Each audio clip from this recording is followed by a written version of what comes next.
Abrirem suas Bíblias em Êxodo, capítulo de número 5, dando continuidade às exposições no livro de Êxodo, Êxodo capítulo 5. A exposição desta manhã será do verso de número 22 até o versículo 13 do capítulo 6. Êxodo capítulo 5, do verso 22 até o verso 13 do capítulo... A partir do verso 22 até o verso 13 do capítulo 6, diz assim a Escritura. Então Moisés, tornando-se ao Senhor, disse: Ó Senhor, por que afligiste este povo? Por que me enviaste? Pois desde que me apresentei a Faraó para falar-lhe em teu nome, ele tem maltratado este povo e tu, de nenhuma sorte, livraste o teu povo. Disse o Senhor a Moisés: Agora verás o que hei de fazer a Faraó, pois por mão poderosa os deixará ir, e por mão poderosa os lançará fora da sua terra. Falou mais Deus a Moisés e lhe disse: Eu sou o Senhor. Apareci a Abraão, a Isaque e a Jacó como Deus Todo-Poderoso, mas pelo meu nome, o Senhor, não lhe fui conhecido. Também estabeleci a minha aliança com eles para dar-lhes a terra de Canaã, a terra em que habitaram como peregrinos. Ainda ouvi os gemidos dos filhos de Israel, os quais os egípcios escravizam, e me lembrei da minha aliança. Portanto, dize aos filhos de Israel: Eu sou o Senhor, e vos tirarei de debaixo das cargas do Egito, e vos livrarei da sua servidão, e vos resgatarei com braço estendido e com grandes manifestações de julgamento. Tomar-vos-ei por meu povo, e serei vosso Deus, e sabereis que eu sou o Senhor vosso Deus, que vos tiro de debaixo das cargas do Egito. E vos levarei à terra a qual jurei dar a Abraão, a Isaque e a Jacó, e vos-la darei como possessão. Eu sou o Senhor. Desse modo falou Moisés aos filhos de Israel, mas eles não atenderam a Moisés por causa da ânsia de espírito e da dura escravidão. Falou mais o Senhor a Moisés, dizendo: Vai ter com Faraó, rei do Egito, e fala-lhe que deixe sair da sua terra os filhos de Israel. Moisés, porém, respondeu ao Senhor, dizendo: Eis que os filhos de Israel não me têm ouvido. Como, pois, me ouvirá Faraó? E não sei falar bem. Não obstante, falou o Senhor a Moisés e a Arão, e lhes deu o mandamento para os filhos de Israel e para Faraó, rei do Egito, a fim de que tirassem os filhos de Israel da terra do Egito. Amém. Podem se assentar, irmãos. Vamos orar ao Senhor. Senhor nosso Deus e Pai, a Tua palavra, ó Senhor, está aberta neste momento. E, ó Deus, o propósito é expor a Tua palavra. Peço a Ti, ó Deus, neste momento, que o Senhor seja gracioso comigo e que o Senhor me use na exposição deste texto, de modo claro, Senhor, que a Tua palavra seja exposta, que aqueles que aqui estão possam entender, que a Tua palavra seja proclamada com fidelidade e edifique, ó Deus, o coração daqueles que aqui estão. Fala ao coração daqueles que são Teus, dos Teus filhos. Também, ó Deus, chama irresistivelmente aqueles que não conhecem a Ti, convidando-os, ó Senhor, à fé em Cristo. Ó Deus, faz isto através da Tua palavra. Usa-me, Senhor, apesar das minhas limitações, que são muitas, das minhas, ó Deus, fraquezas. É o que eu te peço, ó Deus, em nome do Teu Filho, o Senhor Jesus Cristo. Amém. O que você faz quando as coisas não acontecem como você espera? Qual a sua reação? Como você se comporta? A quem você recorre? A quem você clama nos dias em que as coisas não saem como você planeja? Quando você é pego de surpresa em algum período da sua própria caminhada neste mundo? Se eu fizer esta pergunta, muitas pessoas no mundo, elas responderão de formas diversas. Alguns, ao se depararem com a frustração e os problemas, vão fugir para clamar às suas próprias divindades. Alguns outros, ao invés de suplicar a algo a alguém, eles vão tentar se isolar e vão se esconder, vão tentar fugir de encarar a realidade, porque eles não conseguem encarar quando algo então frustra os seus planos, quando algo sai do controle, quando um problema real os alcança.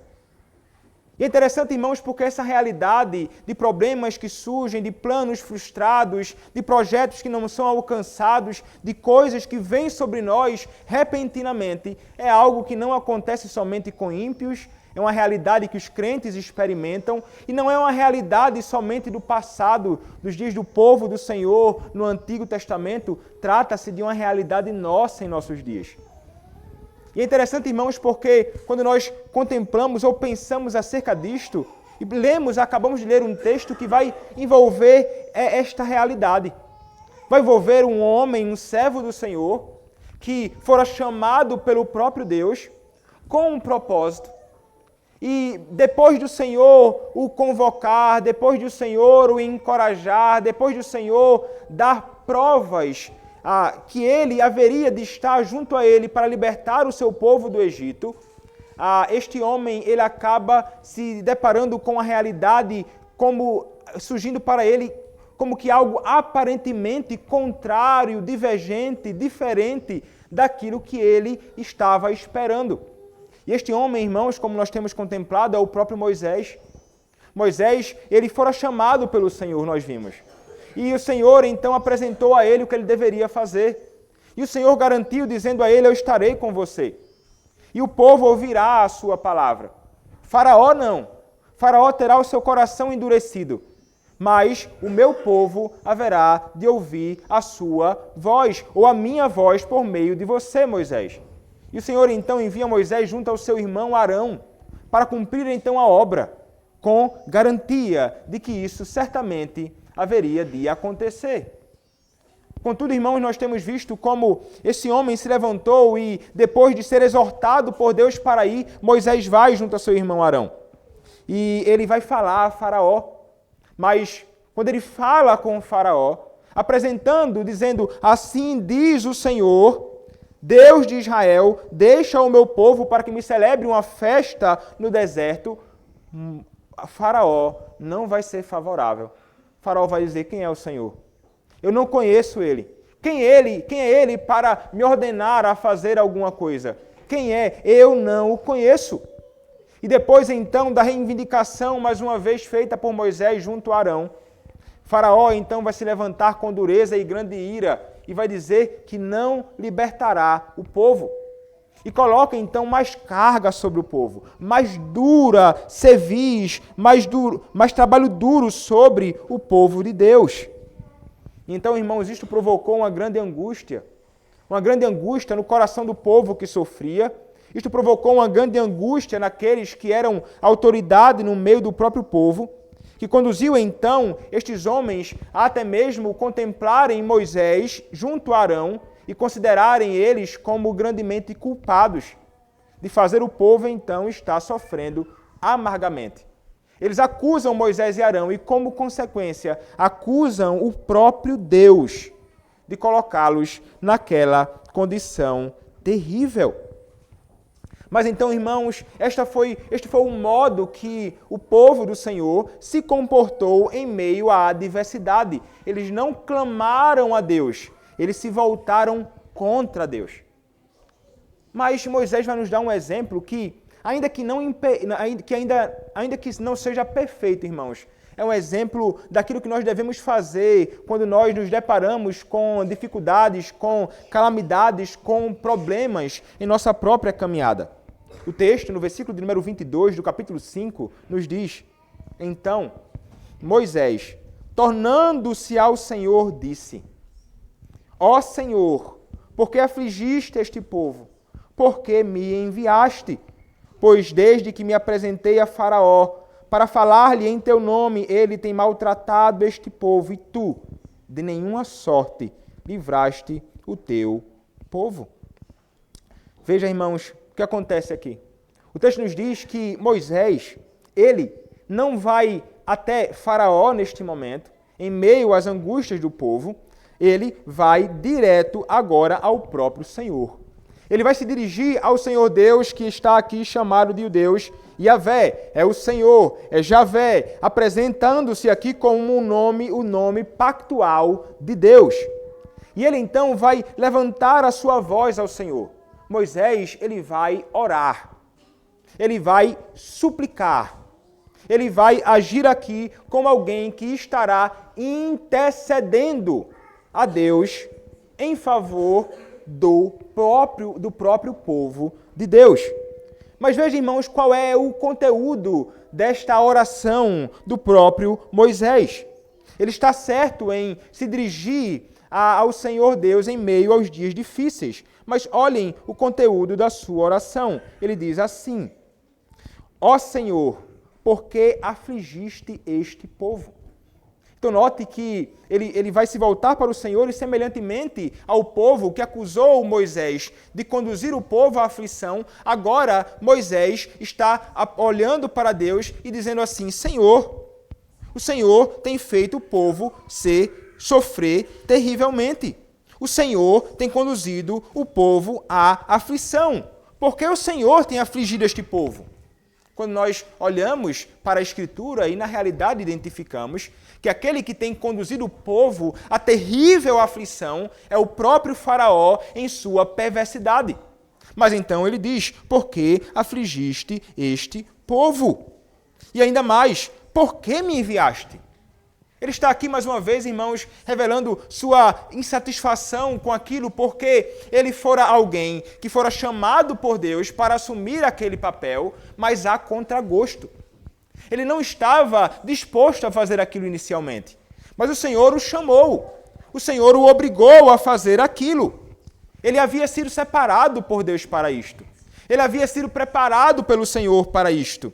Mas ele não consegue aqui, em sua perplexidade, em seu terror, em sua aflição, ele não consegue ser alguém que compreende isso muito claramente. Ele está aqui um pouco atordoado, ele está aqui um pouco confuso. E não é, irmãos, sem razão. Porque ele tem visto e ele tem olhado que aparentemente aquilo que Deus prometeu não está se cumprindo. Aquilo que Deus garantiu não está acontecendo. Ele olha ao seu redor e ele então fica se questionando. Ele apresenta então aqui ao Senhor uma queixa. Ele queixa. E veja, ele faz uma queixa a Deus e ao mesmo tempo que faz uma queixa de Deus. Ele reclama do modo que Deus tem agido. Mas ao mesmo tempo ele apresenta a sua queixa ao Senhor. Nós entendemos, irmãos, até vimos isto quando nos deparamos com o estudo do livro do profeta Abacuque. Como Abacuque, ele é alguém que se volta para o Senhor quando o povo estava numa situação terrível e ele não se queixa de Deus. Ele se queixa a Deus. Ele apresenta a sua oração ao Senhor. E é exatamente isto, irmãos, que Moisés ele está fazendo aqui em meio a toda a sua angústia. E veja que o apresentar-se assim ao Senhor, o usar este tipo de linguagem que ele usa, ainda que esteja envolvido ali certo pecado por parte dele, ainda assim é o que nós devemos fazer. Porque Moisés, quando ele ora ao Senhor, ele está aqui, irmãos, descortinando o seu coração. Ele está sendo sincero. Ele está sendo realista. Ele está mostrando com toda clareza aquilo que realmente tem acontecido e aquilo que o povo tem experimentado e aquilo que ele mesmo tem vivenciado. Ele então não pode deixar de descortinar o seu coração. É algo que o povo de Deus sempre fez. Você pode olhar, por exemplo, o que diz a Escritura no livro de Jó. Jó, capítulo 7, verso de número 11. Veja o que diz a Escritura. Jó, capítulo 7, verso de número 11.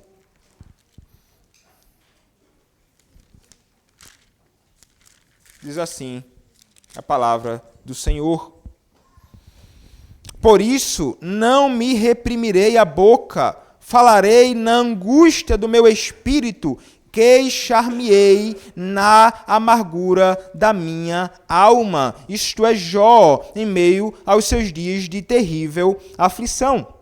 Mas você pode olhar ainda o que diz o mesmo homem, Jó. ainda no livro de Jó, capítulo 13, verso de número 24. Veja ele ainda em sua perplexidade.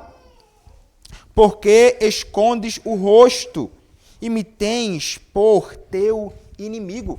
Então veja a linguagem, né, deste homem dirigindo-se ao próprio Senhor Deus. Uma linguagem que talvez consideremos como uma linguagem inapropriada, mas na realidade não. Trata-se de um coração sendo descortinado diante do Senhor. O salmista Davi também faz isto. No Salmo de número 10, verso 1, é um exemplo de um salmo onde nós encontramos isto. Salmo de número 10, verso de número 1, a Escritura diz assim: Por que, Senhor, te conservas longe e te escondes nas horas de tribulação? O Senhor, Ele nunca está longe do seu povo. O Senhor, Ele nunca se esconde nas horas de tribulação. Mas aqui está um homem apresentando aqui o seu coração, a sua queixa ao próprio Senhor. Então notem, irmãos, que a Escritura nos apresenta que isto acontece e isto é algo apropriado. Nós devemos, irmãos, em meio às nossas dificuldades, em meio aos problemas, em meio à nossa perplexidade, em meio ao nosso temor, em meio às nossas lutas, não fugir do Senhor, não virar as costas para o Senhor e nos voltarmos para alguma outra coisa neste mundo, como se em outra coisa pudéssemos encontrar socorro, consolo. Nós devemos nos dirigir ao Senhor em oração, apresentando a Ele o nosso coração sinceramente, descortinando sinceramente o nosso coração a Deus. Nisto consiste a oração, e é assim que nós devemos orar. Nós vimos até na pergunta do Catecismo Maior aqui, na pergunta de número 185, como devemos orar? Devemos orar com solene apreensão da majestade de Deus e profunda convicção de nossa própria indignidade, necessidades e pecados, com coração penitente, gratos e francos, com entendimento, fé, sinceridade, fervor, amor e perseverança, esperando nele com humilde submissão à sua vontade. A sinceridade é, então, um elemento fundamental. É assim que você, então, deve falar com o seu Deus. O que é que você faz, meu irmão, nos dias da angústia? Você é alguém que somente se queixa de Deus? Nós vimos que o povo do Senhor fez isso no passado. Nós lemos em Números, capítulo de número 11, como o povo se queixou de Deus. E como o Senhor, então, se voltou contra eles com ira, derramando, então, fogo.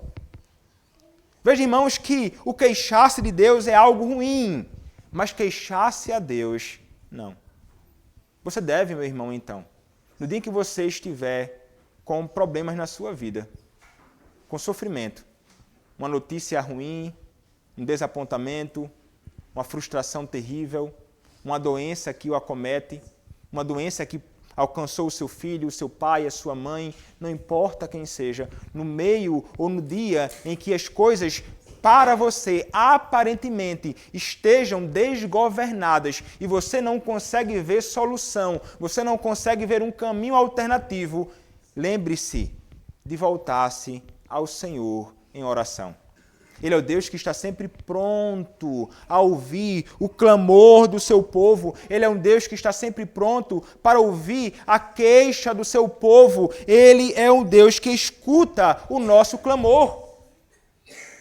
E nós devemos, então, irmãos, suplicar a Ele. Ele, sim, pode agir em nosso favor, como tantas vezes fez em favor do seu povo. Moisés, irmãos, ele se volta orando ao Senhor. Mas, irmãos, como falei, ele está também aqui impaciente, sem compreender, queixoso. O texto nos diz que ele vai dizer, no verso 23, pois desde que me apresentei a Faraó para falar-lhe em teu nome, ele tem maltratado este povo e tu, de nenhuma sorte, livraste o teu povo. Ele não consegue entender. O Senhor disse que ia livrar. O que é que está acontecendo? É como se ele imaginasse que isso aconteceria de uma vez, de uma hora para outra. Mas o Senhor havia dito a ele. que o coração do faraó seria endurecido. O Senhor Deus não deixou nada encoberto para ele. Mas é como se Moisés estivesse aqui impaciente em sua queixa. Não estava aguardando, então, com confiança no Senhor, o cumprimento das suas promessas, que são verdadeiras. De um Deus que haverá de agir, sim, mas no tempo dele, não no nosso. No tempo dele, não segundo a nossa precipitação. E era exatamente isto que ele estava revelando a Moisés. Nós veremos mais à frente que ele vai se revelar e vai agir no momento oportuno, no momento determinado por ele mesmo. E aqui, irmãos, Moisés precisava aprender isto. Ele precisava entender, o Senhor agirá no seu tempo. E nós precisamos, irmãos, de igual modo entender, ainda que estejamos enfrentando muitos problemas, ainda que passemos por dificuldades em nossa caminhada, ainda que soframos amargamente em nossa vida, e ainda que levantemos a nossa voz em súplica, em clamor, em apresentando a nossa queixa a Deus, Ele não tem de nos socorrer no momento que nós imaginamos que Ele deve agir. Ele não tem de agir no momento em que nós pensamos que Ele deve fazer. Deus não é alguém que está subserviente a nós, como se nós pudéssemos ordenar a Ele, olha, faz isto, e então Ele faz. Como muitas pessoas imaginam aí, em muitas igrejas, que imaginam que eles podem dar ordem a Deus. Senhor, faz isso. Senhor, faz aquilo. Senhor, faz isso agora, eu ordeno. Eles imaginam que são Senhor, mas não são. Nós devemos nos colocar em submissão ao Senhor, em submissão à sua própria vontade. É isso que nós aprendemos quando nós lemos o Catecismo também na pergunta 185, que vai dizer, com entendimento, fé, sinceridade, fervor, amor, perseverança, esperando nele, com humilde submissão à sua vontade. É humilde submissão à vontade dele, não a nossa. E não é humilde submissão à vontade de absolutamente ninguém. Então, irmãos, é o que nós devemos fazer, colocando-nos em sujeição ao Senhor, aguardando o cumprimento da sua própria vontade. O Senhor Deus certamente seria muito mais glorificado, e será muito mais glorificado na destruição terrível dos seus próprios inimigos, no tempo determinado por Ele mesmo, do que se Ele agisse antes. Foi assim no caso do próprio Lázaro. O Senhor Deus, Ele foi muito mais glorificado na ressurreição de Lázaro do que se Ele tivesse curado Lázaro antes da sua própria morte. Marta e Maria deveriam esperar, confiando no Senhor, aguardando então a ocasião que Ele agiria. Somos, irmãos, então chamados à paciência.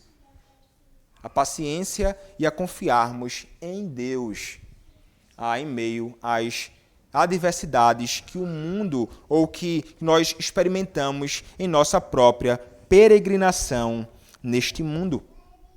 Mas veja, irmãos, Moisés, ao orar, nessas palavras dele meio atrapalhadas ao Senhor, mas dirigidas a Deus, ele está agindo aqui como alguém que intercede pelo seu povo. Ele não está rogando por ele. A preocupação dele é com o povo. Ele vê a aflição do povo e ele roga ao Senhor. Ele vê o povo abatido, ele roga a Deus. Ele age, irmãos, aqui como intercessor. Ele roga a Deus em nome do povo. Veja que coisa impressionante. Ele faz exatamente aquilo que ele vai fazer em vários outros momentos, irmãos. À medida que vamos caminhando pelo livro de Êxodo, nós veremos Moisés agindo como alguém que age como intercessor. E nós sabemos, irmãos, e conhecemos alguém que junto a Deus o Pai intercede por nós. Moisés aqui já, nas letras do Antigo Testamento, tipifica, aponta para Cristo. Aquele que haverá de interceder pelo seu povo. Aquele que haverá de suplicar pelo seu povo junto a Deus o Pai. É isso que ele faz hoje, continuamente, como nosso sumo sacerdote. Ele intercede por nós. A Escritura nos ensina esta realidade. E como é bom, irmãos, sabermos que Ele, Cristo, é aquele que intercede por nós. Moisés nos dá o exemplo, Cristo nos dá um exemplo que nos é também algo que nós devemos de igual modo, praticar. Sobretudo, irmãos, aqueles que são colocados como autoridade no meio da igreja de Cristo. Nós, pastores, presbíteros, diáconos, homens que são oficiais no meio do povo de Deus, devemos orar continuamente pelo povo de Deus, intercedendo a Deus o Pai em favor dos nossos irmãos, suplicando pela alma, muitas vezes angustiada de muitos, pelas dificuldades e sofrimentos que enfrentam no corpo, na família e em tantas outras áreas que o mal e o problema, a adversidade pode vir.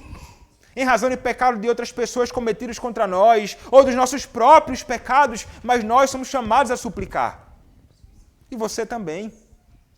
A não se preocupar somente com os seus próprios interesses, a não se preocupar somente com você, mas rogar a Deus em favor do seu irmão. Conhecendo, então, os problemas do seu irmão, você deve, então, clamar a Deus, suplicar ao Senhor, na expectativa de que o Senhor Deus, Ele se volte favoravelmente e escute a nossa oração. Meus irmãos, o Senhor Deus, então, vai se voltar agora e vai mais uma vez falar. O Senhor, Ele vai revelar a Moisés que Ele é um Deus soberano e que Ele escuta a oração. E que, ainda que as coisas aparentemente estejam desgovernadas, e apenas aparentemente, há um Senhor Deus que reina. Ele vai declarar isto, irmãos, a partir do versículo 1 do capítulo 6. Disse o Senhor a Moisés: agora verão o que hei de fazer, pois por mão poderosa os deixará ir, e por mão poderosa os lançará fora da sua terra. Aqui agora, então, o texto nos diz que disse o Senhor Deus Iavé. A quem, irmãos? A Moisés. Ele respondeu a Moisés e foi rápido neste momento. E o texto nos diz que ele vai declarar o que ele haverá de fazer contra Faraó. O que ele haverá de fazer contra aqueles que são seus inimigos e que também são inimigos do seu próprio povo. Ele vai, então, se voltar contra Faraó com mão poderosa. Com mão poderosa, ele vai se voltar contra Faraó e esta mão poderosa, estes atos de juízo de Deus contra Faraó, farão com que o Faraó deixe o povo ir. E com mão poderosa, ele diz, por mão poderosa, os lançará fora da sua terra. Então veja que Faraó, ele não somente deixará o povo ir em algum momento, o Senhor o conduzirá a fazer isto, mas ele vai desejar que o povo saia da sua terra. Ele vai expulsar, como que dizendo, saiam daqui. Eu não quero mais vocês aqui. Eu não suporto mais isto. Por quê, irmãos? Porque a mão do Senhor Deus estava caindo sobre ele, ou cairia sobre ele. Então note, irmãos, que o Senhor começa a se apresentar aqui como um Deus que é realmente soberano. E que ainda que Faraó, ele se apresente, ele se coloque como alguém, como se fosse um Deus, e ele imaginava que era, e outros imaginavam que ele o era, a realidade é de que havia alguém, e há alguém que é superior ao próprio Faraó. E que ele fará com que ele se sujeite à sua vontade. O coração do rei está nas mãos do Senhor. Ele o move para onde ele quer. É isso que a palavra de Deus nos ensina. E é exatamente isto que ele vai fazer com este homem. Mas ele vai fazer isto, irmãos, revelando o seu poder e a sua grandeza, derrubando e caindo com sinais e prodígios. Nós veremos mais à frente, estamos perto, de quando o Senhor começar a revelar a sua ira com as pragas que cairão sobre o Egito, humilhando o Faraó e as suas divindades, trazendo grande calamidade e terror no meio daqueles homens. O Senhor, ele fará todas essas coisas. Ele está dizendo assim, irmãos, para o próprio Moisés e para o povo do Senhor, para nós hoje, está tudo sob controle. Eu, Moisés, tenho conduzido tudo. Para você, parece que as coisas estão sem sentido, mas a realidade é que tudo nas minhas mãos tem sentido. Eu tenho governado Moisés, e tudo, então, vai culminar no fim deste povo perverso e na bênção que haverá de cair na libertação de vocês. Tudo está sob controle. Veja, irmãos, que coisa impressionante. O Senhor Deus, ele não repreende Moisés, mas ele consola Moisés. Ele não se volta com dureza contra Moisés, mas ele apresenta palavras que são de grande conforto para ele. Ele está dizendo, eu estou no controle. E veja, irmãos, esta palavra do Senhor a Moisés é a mesma palavra para nós. Mesmo estando, irmão, você talvez sofrendo com algum problema, algum mal, seja lá qual for, que traz angústia e aflição à sua própria alma.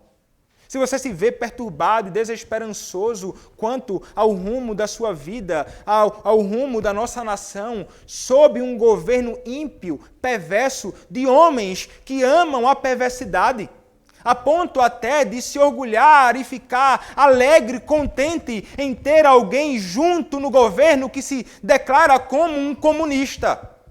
Ainda, irmãos, que contemplemos algo desta natureza, o que nós devemos entender é que, como diz Isaías, o Senhor Deus é um Deus que está em seu alto e sublime trono e que é Ele quem governa o mundo e tudo o que nele há.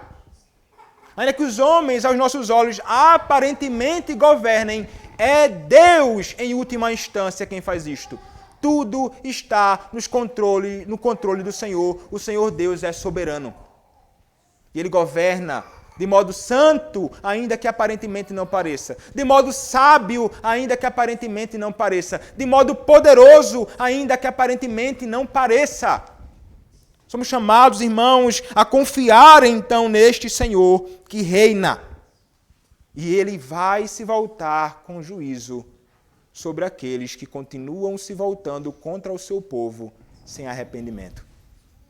Se aqueles que se voltam hoje contra a Igreja de Cristo permanecerem em sua dureza do coração, voltando-se contra o povo, o Senhor vai cair com juízo sobre eles. Nós podemos estar certos, irmãos. O Senhor Deus e a sua palavra garante isto. Somos chamados, irmãos, então, a confiar no Senhor. A confiar em Deus. Ele tem conduzido tudo. Estamos sob seus cuidados, estamos nas mãos paternais de um Deus que conduz a nossa vida, que conduz o seu próprio povo. Mas o Senhor, irmãos, não fica satisfeito apenas em falar isto ao próprio Moisés. O texto continua, no versículo 2 nos diz o seguinte: falou mais Deus a Moisés e lhe disse, eu sou o Senhor. Agora, mais uma vez, o Senhor vai reforçar. Ele vai dizer a Moisés, Moisés, sabe quem eu sou, Moisés? Eu sou o Senhor. Eu sou Yahvé. Ele lembra agora a Moisés quem ele é. Ele está dizendo, reforçando, eu sou soberano. Eu sou um Deus autossuficiente. Eu sou um Deus independente. Eu sou um Deus que faz todas as coisas segundo o conselho da minha própria vontade, Moisés. Eu sou o Senhor. E então, irmãos, o Senhor ele quer trazer à memória de Moisés a realidade de que ele é Senhor. E ele precisa lembrar Moisés disto. Porque lembrar de que Deus é Senhor deve trazer segurança ao coração de Moisés. Então, irmãos, veja que ele lembra, e veremos mais à frente, quantas vezes o Senhor haverá de lembrar Moisés e lembrar o povo de coisas que já haviam sido ditas antes, de coisas que ele já ensinou antes, de coisas que ele declarou antes. Ele está dizendo a Moisés, está ensinando a nós que é necessário que nós sejamos frequentemente lembrados, irmãos, de quem o Senhor é. E talvez você fique pensando assim, puxa vida, eu acho que eu já escutei isso outras vezes, pastor. E muitas vezes é necessário repetir algumas coisas em sermões e exposições seguindo a sequência dos textos, mas muitas vezes há necessidade de verdades serem repetidas, porque, irmãos, nós, semelhantemente a Moisés e semelhantemente ao povo, frequentemente nos esquecemos de que o Senhor é Deus. E precisamos, então, cada vez mais ser recordados das verdades de Deus e recordados acerca de quem Ele é. Recordarmos-nos de quem Deus é, que Ele é Senhor soberano, é algo que traz, que deve trazer ao meu e ao seu coração paz e confiança no próprio Senhor. Eu sou o Senhor. Ele não vai falar isso apenas uma vez, irmãos. Ele vai repetir isto frequentemente aqui. Veja o que diz o versículo 3. Apareci a Abraão, a Isaque e a Jacó como Deus Todo-Poderoso, mas pelo meu nome, o Senhor, não lhes fui conhecido. É interessante o que acontece aqui nesta porção da Escritura, e ele vai dizer assim, olha, eu, Senhor, eu apareci a Abraão, pai de vocês. Eu apareci a Isaque, eu apareci a Jacó, pais de vocês. E eu apareci a eles como o Deus Todo-Poderoso, o El Shaddai. Nós encontramos até ele se apresentando em Gênesis capítulo 17, verso 1, de fato, como aquele que é o Deus Todo-Poderoso. Diz assim, Gênesis 17, verso 1. Quando atingiu Abraão a idade de 99 anos, apareceu-lhe o Senhor, Yahvé, e disse-lhe, eu sou o Deus Todo-Poderoso, anda na minha presença e sê perfeito. Quando o Senhor ele se apresenta como Deus Todo-Poderoso, Ele está dizendo assim, eu tenho um poder que é ilimitado, o meu poder não tem fim. Não há absolutamente nada que para mim seja demasiadamente difícil. Não há para mim impossíveis. Porque eu sou Deus Todo-Poderoso. Com este nome eu me apresentei aos teus pais. Contudo, pelo meu nome, o Senhor não lhes fui conhecido. Isso aqui surge para nós como um problema. Como assim? Porque, irmãos, dezenas de vezes aparece em Gênesis o nome Senhor, inclusive no texto que nós lemos agora de Gênesis capítulo 17, verso número 1. O Senhor Deus Yahvé, o grande eu sou. Mas por que razão, então, ele diz que ele não apareceu aos pais no passado com este nome? Veja, irmãos, o que alguns vão entender, e tentando resolver esse problema aqui, é dizer o seguinte. É como se tivesse uma pergunta aqui, no final do versículo 3. Como se fosse da seguinte forma. Apareci a Abraão, a Isaque e a Jacó como Deus Todo-Poderoso, mas pelo meu nome, o Senhor, não lhes fui conhecido? Como se ele estivesse fazendo uma pergunta. E é uma possível forma de resolver a questão por alguns teólogos. Mas nos parece, irmãos, que o que ele está querendo dizer aqui seria basicamente o seguinte. É que ele se apresentou sim como Senhor Deus Yahvé.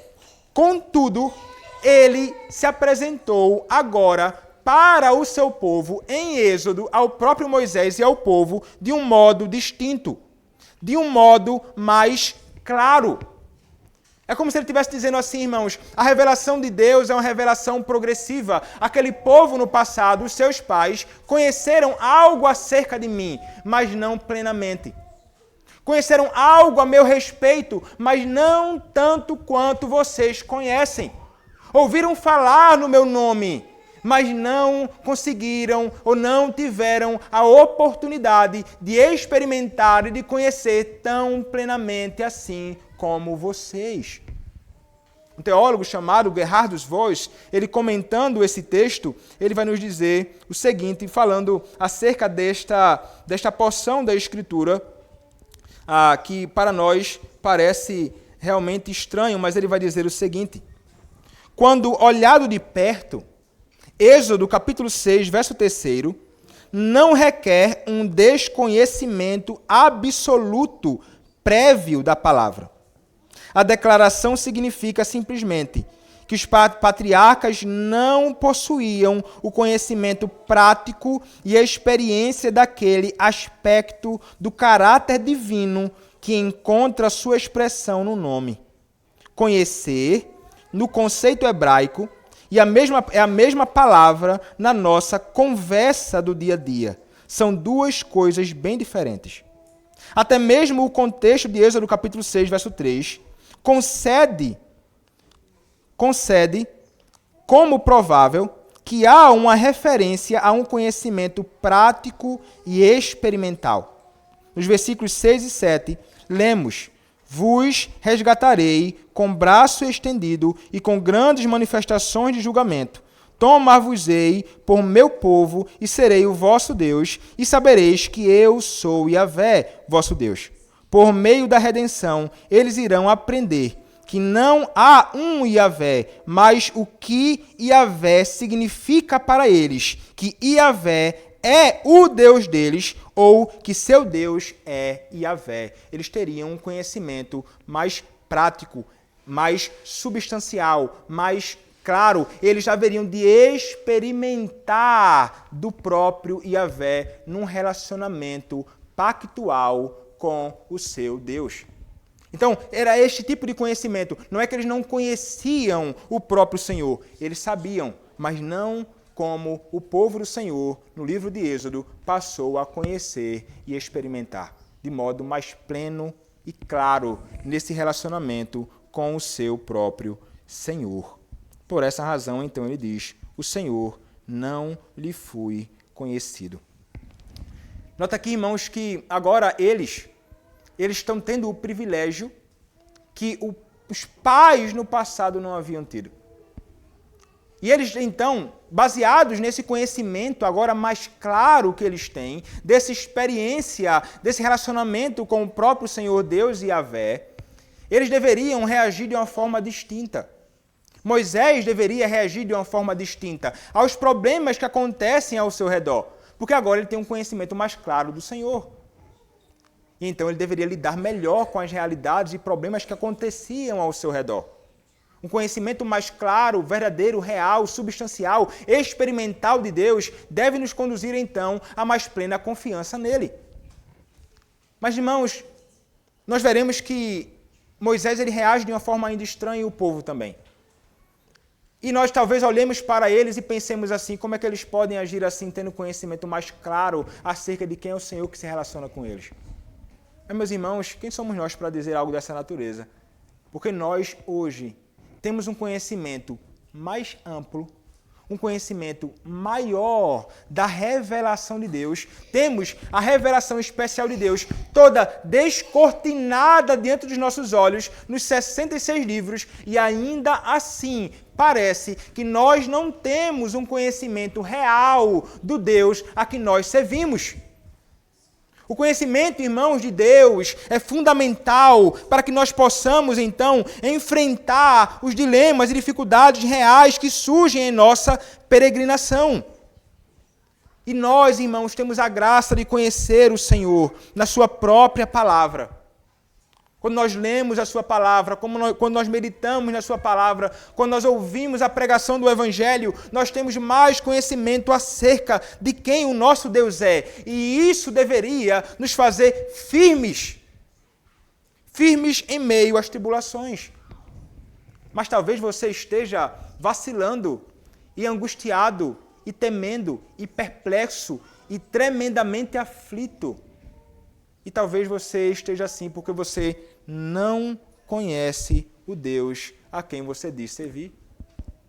Talvez você realmente não o conheça. Ou talvez você seja um crente, e é possível, que não procure este relacionamento com o seu Deus, não procura conhecê-lo mais. Meu irmão, se você não abrir a sua Bíblia e não ler a sua Bíblia, você não vai ter mais conhecimento do Senhor. Se você ficar em silêncio, sem abrir a sua Bíblia, deixando a sua Bíblia lá no canto, você não vai conhecer mais de Deus. Para que nós possamos conhecer a Deus e ter intimidade com Ele, nós precisamos ler a sua palavra, nós precisamos meditar na sua palavra, nós precisamos orar ao Senhor, nós precisamos estar nessa comunhão particular, privada com o nosso Deus e nesta bendita comunhão pública, ouvindo a sua voz, conhecendo-o mais e mais e mais, como nós, irmãos, somos chamados pelo próprio Deus a prosseguir conhecendo-o. Então, se você quer ter este conhecimento real, experiencial, ser alvo da sua graça e estar junto a Ele, você deve também buscar conhecê-lo. E Ele se revela a nós, irmãos, na sua palavra. Ele se revela a nós na Escritura, que está aí, disponível a todos nós. Nós não temos desculpa para dizer que não podemos conhecer Deus na sua palavra. Você tem a Bíblia física, você tem a Bíblia no celular, digital, tablet, computador. Eu não sei ler. Há a Bíblia lida. Você escuta a Bíblia ser lida. Nós não temos desculpa alguma para não conhecermos Deus na sua palavra. Toda a culpa repousa sobre nós. Todo o nosso conhecimento minúsculo acerca de quem é o nosso Deus repousa sobre nós, porque nós somos, muitas vezes, negligentes. Precisamos, irmãos, conhecer ao nosso Senhor e Ele se revela na sua palavra de modo abundante a nós na Escritura. Mas então, irmãos, o texto nos diz que Ele não era conhecido deste modo ao povo. No passado, de modo mais prático, experiencial. Mas ele vai continuar dizendo, verso 4, também estabeleci a minha aliança com eles, com Abraão, Isaque e Jacó, para dar-lhes a terra de Canaã, a terra em que habitaram como peregrinos. Veja, ele está falando sobre coisas que ele fez no passado, viu? Ele apareceu a Abraão, ele também estabeleceu uma aliança com eles. E a aliança, então, consistia e envolvia dar a estes homens a terra de Canaã, a terra que habitaram como peregrinos. Então, ele está falando aqui sobre o que ele fez, atos no passado. E ele vai fazer referência ao pacto que ele estabeleceu. Ele fez uma aliança, um pacto de amor com o seu povo, um pacto que envolvia um grande compromisso, uma aliança que envolvia, então, um relacionamento singular e todo especial com o seu próprio povo. E esta aliança, então, garantia a chegada segura à terra de Canaã. Então, eu fiz isto. Verso 5, agora ele vai dizer, ainda ouvi os gemidos dos filhos de Israel, os quais os egípcios escravizam, e me lembrei da minha aliança. Mais uma vez, ele está falando sobre o que ele fez no passado. Ele ouviu, e ele estava ouvindo os gemidos dos filhos de Israel, que os egípcios estavam ali escravizando há muito e muito tempo. E o que ele fez, o texto nos diz, e me lembrei da minha aliança. Então ele se revela dizendo aqui, eu ouvi o clamor no passado. Eu continuo ouvindo o clamor. E eu me lembrei, e a ideia, irmãos, de lembrar na Escritura, não é simplesmente, puxa, lembrei disso e não faz nada. O lembrar na Escritura é agir. Ele se lembrou da sua aliança e agiu em favor do seu povo contra os seus inimigos. Então é exatamente isso que ele está declarando ao próprio Moisés aqui. Olha, Moisés, eu me lembrei e eu agi. Eu me lembrei e estou aqui, agindo no meu tempo. Contra aqueles que são os meus inimigos. Então, note, irmãos, que ele vai tentar fazer com que Moisés seja encorajado e reanimado, falando acerca do que ele fez no passado. Veja que recordar o que Deus fez no passado nos parece um mecanismo fundamental para nos reanimar. E está aqui o Senhor reanimando Moisés. Moisés, eu agi assim, eu fiz assim, eu ouvi, eu agi, eu me recordei da aliança, eu fiz uma aliança, eu fiz promessas, Moisés. Quando, irmãos, nós pensamos nisso, nós devemos nos recordar de grandes feitos do Senhor no passado, do Êxodo. é um grande exemplo disto. Que o Senhor Deus, ele realmente se voltou contra os seus inimigos. Ele destruiu os seus inimigos. Ele libertou o seu povo do cativeiro. Ele fez grandes sinais e prodígios. Ele fez uma aliança, ele entregou uma lei. Ele fez promessas de estar junto ao seu povo e nunca jamais os desamparar. Promessas de Deus e de coisas que ele fez no passado, que devem ser para nós garantia hoje de que ele também agirá.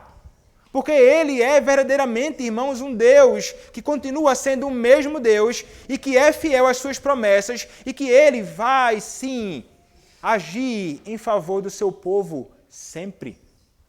Sempre em favor da sua igreja. Nós podemos saber que ele, sim, fará. Ele tem todo o poder e porque ele é um Deus fiel, a sua aliança e a sua promessa nunca jamais permitirá que ele volte atrás. E é justamente isto, irmãos. Baseado na sua aliança, na aliança que ele fez com o povo, na aliança que ele fez com Abraão, Isaque e Jacó, que ele então vai fazer muitas coisas. E agora, a partir do versículo 6, começa a apontar para o futuro, de coisas que o Senhor fará. Do versículo 6 ao verso 8, nós veremos o Senhor declarando isto. Diz assim: portanto, dize aos filhos de Israel, eu sou o Senhor, e vos tirarei de debaixo das cargas do Egito, e vos livrarei da sua servidão, e vos resgatarei com braço estendido e com grandes manifestações de julgamento. Tomar-vos-ei por meu povo, e serei vosso Deus, e sabereis que eu sou o Senhor vosso Deus, que vos tiro de debaixo das cargas do Egito, e vos levarei à terra, a qual jurei dar a Abraão, a Isaque e a Jacó, e vos-la darei como possessão. Eu sou o Senhor. É interessante porque o texto vai nos dizer que o Senhor, ele vai fazer algumas promessas. E estas palavras ditas a Moisés devem ser também ditas a todo o povo do Senhor. E note que, para confirmar que ele é aquele que fará tudo isto e que ele é soberano, note que no início do verso 6, bem como no final do verso 8, ele vai dizer, eu sou o Senhor. Como que iniciando a declaração e fechando com eu sou o Senhor, como que dizendo assim, eu farei tudo isso. É certo, porque eu sou o Senhor soberano e eu governo. Eu sou o Senhor, Deus Yahvé. E o que é que o Senhor fará, irmãos? Nós veremos aqui que o texto nos diz assim, que o Senhor, ele vai dizer que ele vai tirar o seu povo de debaixo das cargas do Egito. Mais uma vez ele está falando o que ele já disse anteriormente. Eu vou libertar vocês dessa terrível escravidão. É isso o que eu haverei de fazer. Eu vou salvar vocês. Ele vai dizer, vos tirarei. É ele quem fará isto. E ele vai dizer então, e vos livrarei da sua servidão. Depois ele vai dizer, e vos resgatarei com braço estendido e com grandes manifestações de julgamento. Então ele está falando aqui agora em redenção. Eu vos resgatarei. Eu vou redimir vocês. Eu vou arrancar vocês da mão dos teus inimigos que são meus inimigos. E farei isto com braço estendido, com braço forte, com grandes manifestações de julgamento. Ele está falando aqui sobre as pragas que haverão de cair. Eu, o Senhor, farei isso. Eu vos resgatarei com braço estendido. Verso 7, então, ele diz, tomar-vos-ei por meu povo. Mais uma ação feita por ele. É o Senhor quem vai tomar aquele povo por seu próprio povo. E eu serei o Deus de vocês. E sabereis que eu sou o Senhor, vosso Deus, que vos tiro de debaixo das cargas do Egito. Então ele está falando aqui sobre um relacionamento pactual dele com o seu próprio povo, dizendo que ele é o Deus e que eles considerarão o Senhor Deus como o seu próprio Deus.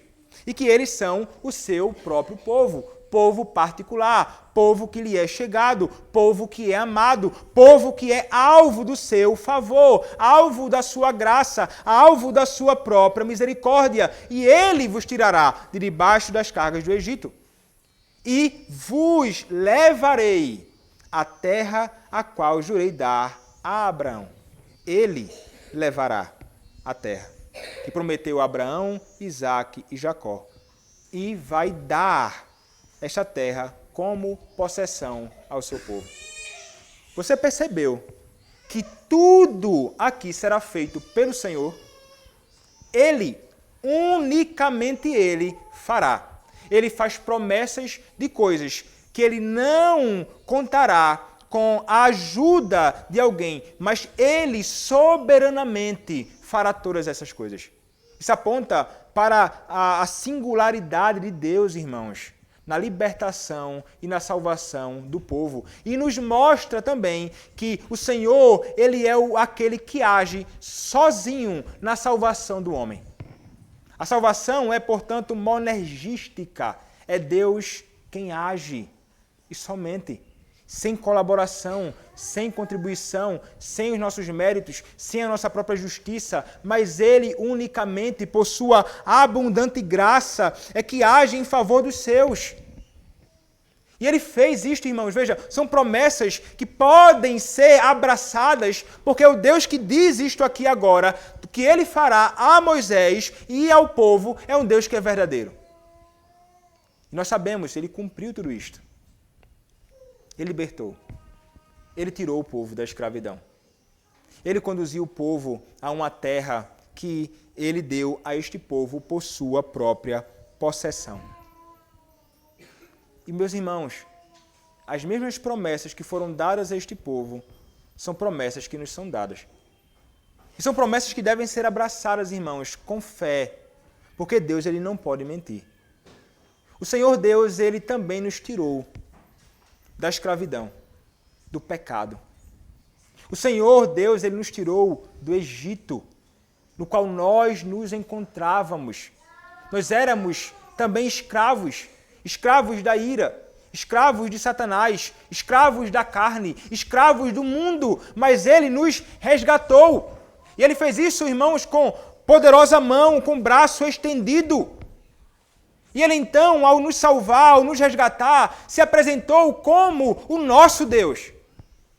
E nos declarou como o seu próprio povo. Ele se apresenta como o nosso Pai, uma vez tendo sido nós resgatados da condenação, justificados por Cristo. E nós somos então os seus filhos, adotados então por Ele na sua própria família. E Ele também nos garante, como ao povo no passado, de que Ele mesmo nos levará a Canaã. E nós sabemos que a Canaã que nos aguarda não é uma Canaã simplesmente física, mas a Canaã celestial. Habitaremos com nosso Senhor para sempre, não somente nos céus, mas no que a Escritura promete e nos declara: novos céus e nova terra, onde a justiça habita. Viveremos então com o nosso Senhor numa terra restaurada, onde não haverá mais pecado, mal, problema, coisas terríveis sobre o homem, não, mas somente delícias perpetuamente. É o mesmo Deus que prometeu no passado que nos promete isto, irmãos, hoje. E nós devemos nos apegar a estas promessas com alegria no coração e grande gratidão a Deus por seu favor, por nós, pecadores, que nunca, jamais mereceram. E Ele confirma isto, irmãos, dizendo para nós, como disse ao povo: eu sou o Senhor, eu farei todas estas coisas. Você confia, irmãos, nas promessas de Deus? Vocês confiam naquilo que a palavra de Deus nos garante acerca de uma morada eterna com o Senhor, de uma libertação do cativeiro do pecado e do mal neste mundo? Você confia nas palavras de Deus? Ou você é como, ou age, ou pensa como o próprio Faraó, que disse ao povo: não creiam nas palavras mentirosas, não creiam nestas palavras mentirosas. Não podemos, irmãos, ser como os ímpios, não. Precisamos confiar no Senhor Deus, que nos garante. Ele fez um pacto conosco e a sua aliança perpétua como diz o Salmo de número 105, versículo 8, que nós lemos logo no início do culto desta manhã. A sua aliança é uma aliança perpétua. Aliança feita conosco em Cristo. E Ele mesmo garante isto. Ele não nos frustrará, irmãos. Nunca, jamais nos frustrará.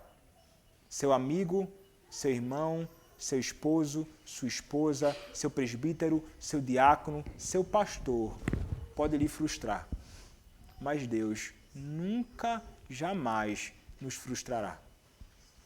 Ele levará a cabo, até o fim, aquilo que Ele prometeu a nós na sua própria palavra. Cabe a nós descansarmos nele e confiarmos nele. Nada, irmãos, absolutamente nada impedirá que isso aconteça. Não será o mal, não será o pecado, não serão os demônios, as potestades, os filhos corruptos deste mundo, não será absolutamente ninguém, nem até mesmo a nossa fraqueza e, por vezes, grande incredulidade.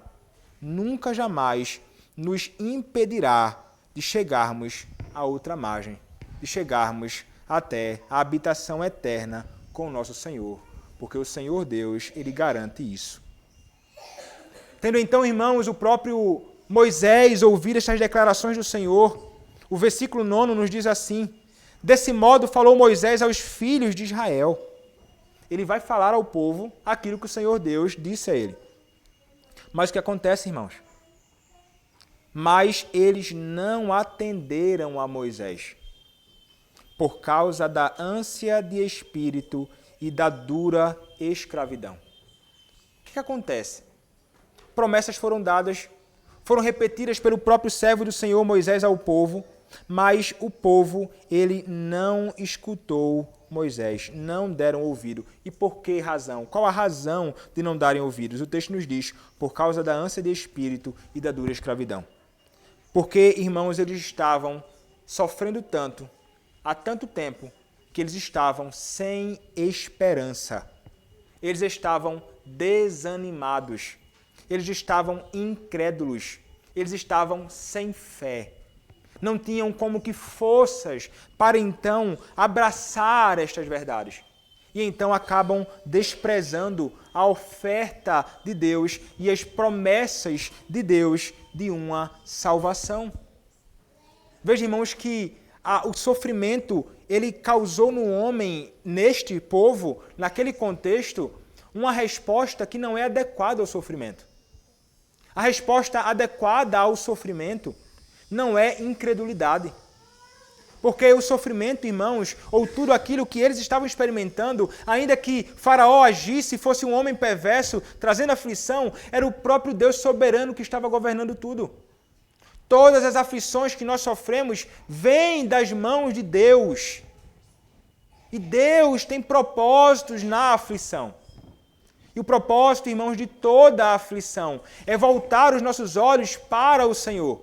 É nos fazer mais parecidos com Ele. É nos conduzir a nos apegarmos a Ele. Mas o povo não estava agindo assim. Parece que os olhos deles estavam apenas naquilo que estava acontecendo ao seu redor. Parece que a alegria deles e a esperança deles era uma esperança e uma alegria circunstancial. O que determinava, então, a condição do seu coração não eram as palavras permanentes, eternas, confiáveis, fiéis de Deus, mas aquilo que acontece ao redor. E talvez, irmãos, mais uma vez, você olhe para eles e talvez pense assim: como podem agir assim diante de promessas tão grandiosas? Mas e você? Talvez você seja semelhante ao povo. Talvez você esteja enfrentando um problema. E talvez o seu problema não seja nada comparado à realidade deste povo que sofria há bastante tempo. Mas talvez você esteja olhando para as circunstâncias ao lado e esteja simplesmente rejeitando as promessas de Deus. Talvez você esteja, de fato, com incredulidade no coração. Talvez você esteja sem esperança, quando o Senhor te dá toda a esperança. Talvez seja esta a sua condição, desanimado, quando tem, na verdade, muitas razões para dar louvor e graças a Deus, contando todas as bênçãos que Deus tem te dado. Mas muitas vezes parece que nossos olhos ficam anuviados, sujos, e então nós não conseguimos contemplar todos os benefícios que nós temos desfrutado e tudo aquilo que Deus tem nos garantido na sua própria palavra. E acabamos então ficando sem esperança neste mundo. E o desespero então toma conta do nosso coração, a tristeza toma conta do nosso próprio coração, irmãos. Irmãos, quando nós tiramos de fato os nossos olhos de Cristo e das suas promessas, é assim que nós ficamos. Talvez você esteja desanimado, abatido, triste, porque você tirou seus olhos de Cristo. O desespero é justamente isso. O desespero é exatamente isso. É tirar os olhos do Senhor e das suas promessas. O Senhor nos chama, irmãos, a voltarmos os nossos olhos para Ele com fé. O Senhor nos chama a abraçarmos a sua palavra. O Senhor nos chama, irmãos, a nos voltarmos para Ele. Ele nos garante tudo aquilo que nós precisamos para que possamos ter uma caminhada segura. Não sem problemas, mas uma caminhada que nos garantirá e que nos levará à vitória que é certa. O Senhor nunca, irmão, nunca nos prometeu a ausência de problemas neste mundo. Ele disse, no mundo tereis aflição, mas tendes bom ânimo. Por quê? Porque eu venci o mundo. Ele venceu o mundo. O nosso inimigo já é um inimigo que fora vencido. Não sejamos incrédulos, criamos no nosso Senhor, apeguemo-nos às suas promessas. Mas então, irmãos, o povo responde desta forma. E então, mais uma vez, o Senhor vai falar com Moisés. O texto nos diz, falou mais o Senhor a Moisés, dizendo, vai ter com Faraó, rei do Egito, e fala-lhe que deixe sair da sua terra os filhos de Israel. Veja, depois de Moisés já estar frustrado anteriormente, porque as coisas não estavam saindo como ele imaginava que deveria sair. Depois do Senhor encorajar ele vai até o povo e fala. E agora, mais uma vez, rejeitado agora pelo povo, o Senhor vai dizer, Moisés, vá fazer. O Senhor, ele vai insistir com Moisés, ordenando a Moisés a ir então falar com o rei do Egito e ordenar a ele que libertasse o povo. Moisés já havia tido um grande problema com o faraó no Egito. Mas então, qual a resposta de Moisés? O texto nos diz no verso 12. Moisés, porém, respondeu ao Senhor, dizendo, eis que os filhos de Israel não me têm ouvido. Como, pois, me ouvirá Faraó, e não sei falar bem? Se o povo, que é o teu povo, que o Senhor prometeu que haveria de crer em mim, que antes havia crido, agora me rejeitam então mais uma vez. O que garante então que Faraó, ele me ouvirá? Ele está concluindo assim, Faraó não me escutará. Ele vai continuar com o seu coração endurecido contra mim. Mas, meus irmãos, veja, Moisés está falando algo que não faz o menor sentido.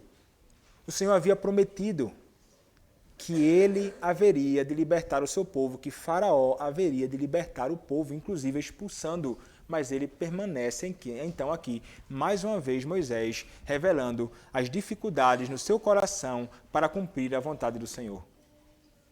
E ele vai, mais uma vez, dar aquela desculpa que ele já deu anteriormente. E não sei falar bem.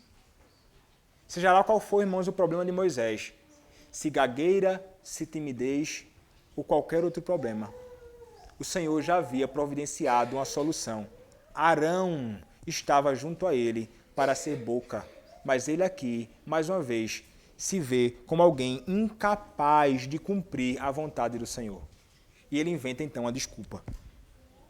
A realidade, irmãos, é que nós devemos entender é que a desculpa para fazer a obra do Senhor, seja lá qual for, ela nunca é apropriada. Nós podemos sim agir com humildade e dizer, Senhor, eu não sou capaz de fazer algo, se sinceramente estivermos falando isto. Mas nós devemos entender que, apesar, irmãos, das nossas dificuldades e limitações, apesar das nossas grandes dificuldades para fazer aquilo que Deus ordena, nós devemos entender que o Senhor Deus, ele realmente usa pessoas fracas, pequenas, para cumprir os seus propósitos. Moisés era um homem escolhido pelo Senhor para isto. E o Senhor não estava preocupado se Moisés ele conseguiria falar bem ou não. O Senhor ordenou e ele deveria então atender à voz de Deus. Então, irmãos, ainda que nós sejamos fracos, entendamos, o Senhor Deus, ele quer que façamos a sua vontade. E ele vai ignorar estas palavras de Moisés. E ele vai dizer para Moisés fazer aquilo que ele ordenou. Verso 13 diz: não obstante, falou o Senhor a Moisés e a Arão e lhes deu mandamento para os filhos de Israel e para Faraó, rei do Egito, a fim de que tirassem os filhos de Israel da terra do Egito. Deus, apesar da desculpa de Moisés, permanece firme no seu propósito. Ele é fiel. Ele vai ter e fazer toda a sua vontade, fazer aquilo que o Senhor ordenou, ainda que ele não esteja com vontade de fazer isso. Ainda que Moisés não esteja disposto a fazer isto, ele deveria obedecer a Deus. Talvez você já tenha se encontrado na mesma posição de Moisés, e veja, irmãos, Moisés era um homem comum como nós, você deve ter notado isso já. Com temores, com incredulidade, com insegurança, com desculpas esfarrapadas que não fazem o menor sentido.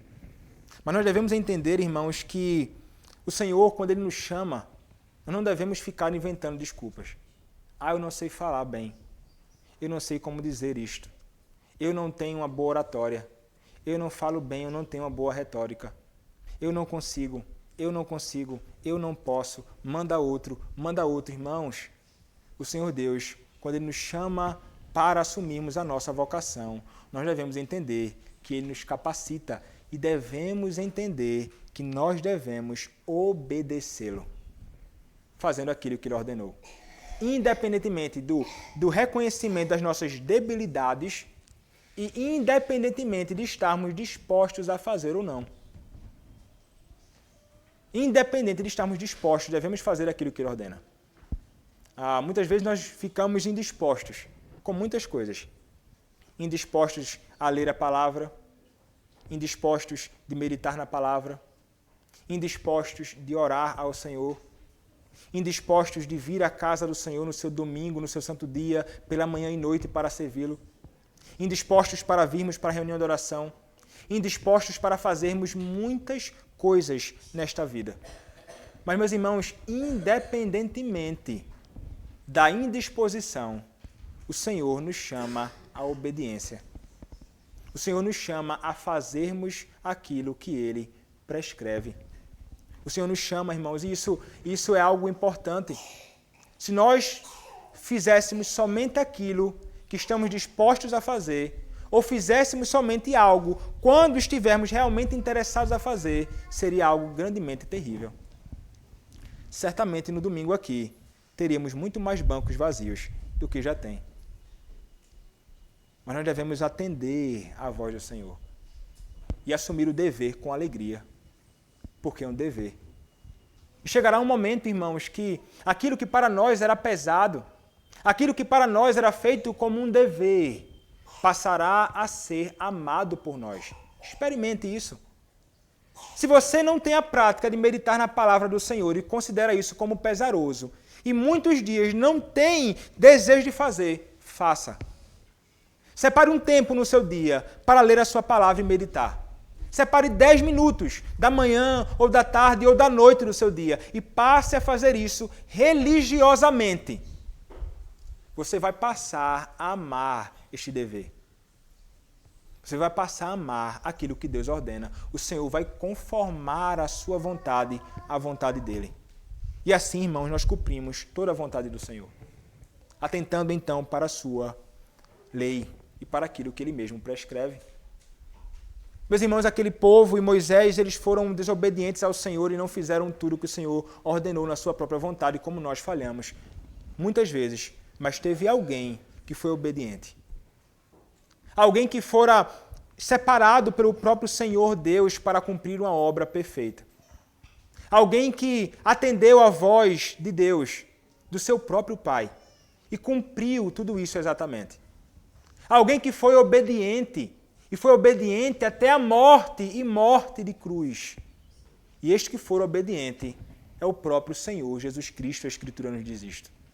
Ele fez toda a vontade do seu Pai, mesmo que em alguma ocasião ele tenha sofrido com angústias na sua própria alma, como no Getsemane, quando ora 3 vezes pedindo, se possível, passa de mim este cálice, se possível, passa de mim este cálice, se possível, passa de mim este cálice.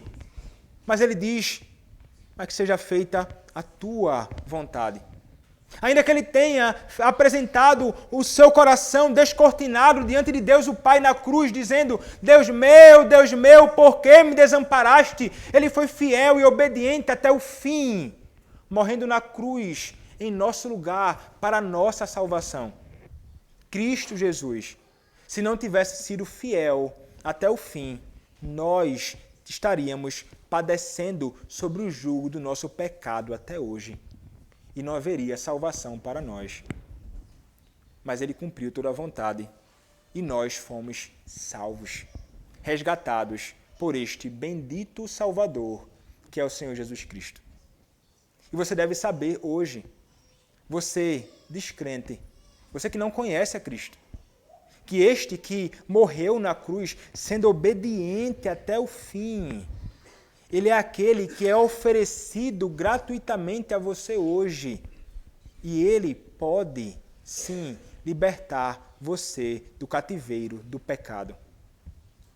O que você precisa fazer é se voltar para ele, crendo nele, arrependendo-se do seu pecado e confessando ele, o Senhor Jesus Cristo, como seu único e suficiente Salvador.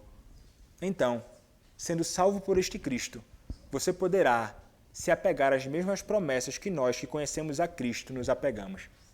Você pode ter certeza que um dia você habitará na glória celestial com Cristo para todo sempre. Amém. Vamos orar, irmãos, ao Senhor.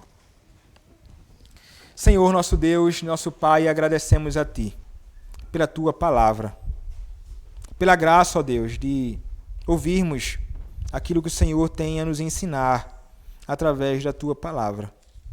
Ó Deus, ajuda-nos, Senhor, a sermos servos Teus, obedientes, que cumprem toda a Tua vontade e que confiam, Senhor, em Ti. Dá-nos graça, Senhor, para isto, pois somos muito fracos, precisamos do Teu auxílio. Sê conosco, ó Deus, e também, Pai, opera no coração daqueles que não conhecem a Ti. Salva-os, Senhor, do pecado. Resgata-os, Senhor, da condenação. É o que te pedimos, em nome do Senhor Jesus Cristo. Amém.